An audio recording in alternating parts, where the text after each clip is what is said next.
Today I'm going to introduce this Nasco lesson to you. It is a stained glass inspired collage project where we are using monoprints as the collage material. So in this example you can see I have a sunset, mountain scene, water section and hills, and you can see my working piece here where I did my drawing first. And I even numbered my sections just to kind of help me keep track of things. And notice how there is a space between each of the shapes. And that way when we are gluing them down, you can kind of see how it creates that stained glass effect where we can see the black of the paper in between the shapes. To get started, you'll want to plan out what your design is going to be.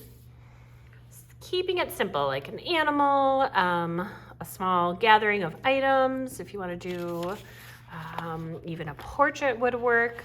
Just keep it simple. You'll need one black piece of paper and one white for your drawing. On the white piece of paper, taking a ruler, you just want to mark off the edges. So that way we're creating a nice border for our image.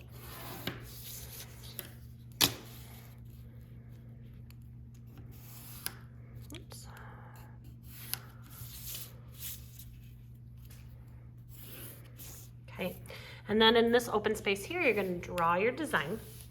For this piece, I'm going to be doing just kind of an abstract floral piece.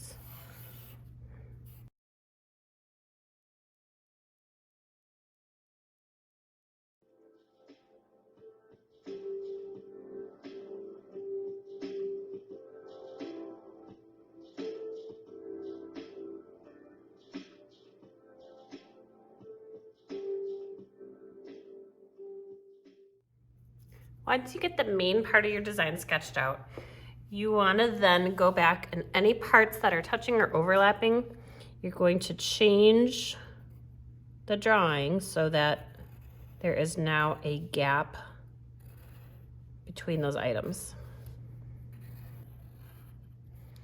So instead of something looking like it's overlapping, there's going to be a space. Okay.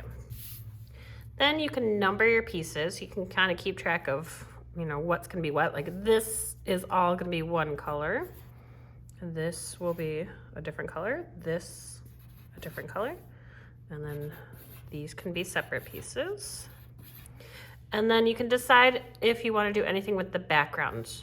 If you wanted to, you could draw in some background shapes, but I feel like I kind of want to look at this first before I dive into the background.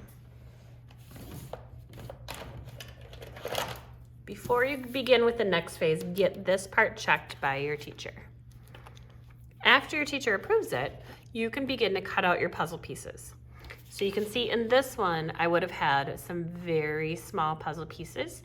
You might want to keep them handy in a plastic bag so you don't lose them. With this one, there's not going to be as many.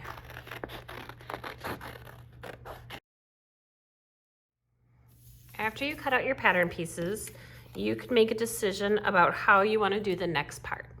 What we need to do is take these and either trace them onto our monoprinted paper, or you can lay them on top and hold them in place and cut them. So you can decide what's going to work for you. Feel free to try both options. Make sure your paper is large enough to do it. And if you have a nice big piece of print right here, try not to take up the center of it with your image. Go into a corner if you can, or along an edge, and just cut what you need. So maybe I'm going to first begin by cutting the extra off, which can be saved for another artist. And then holding this together in my pincher claw, I now can carefully cut. It's going to be really important in this project that you cut on the lines because we're kind of fitting things together like a puzzle.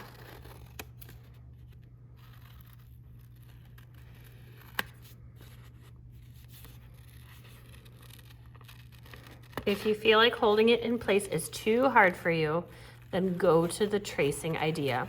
using your puzzle piece as a stencil, tracing it onto the printed paper, and then cutting it out. I would trace on the back side of the printed paper though. That way we don't see your pencil lines.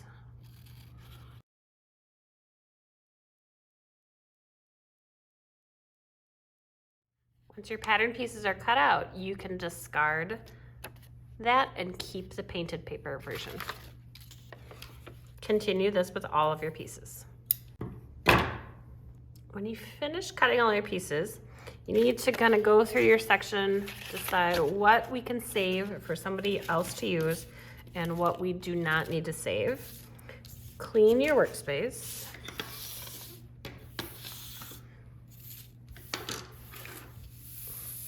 And then you're going to arrange your pieces, remembering that it's a ruler width from the edge, so you can kind of use that as a marking tool to scooch your pieces into place. Once all the pieces are lined up correctly, then you can glue them down.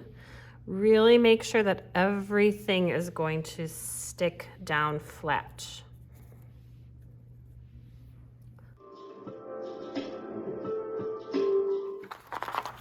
As you're gluing pieces on, flip them over and rub firmly from the back side.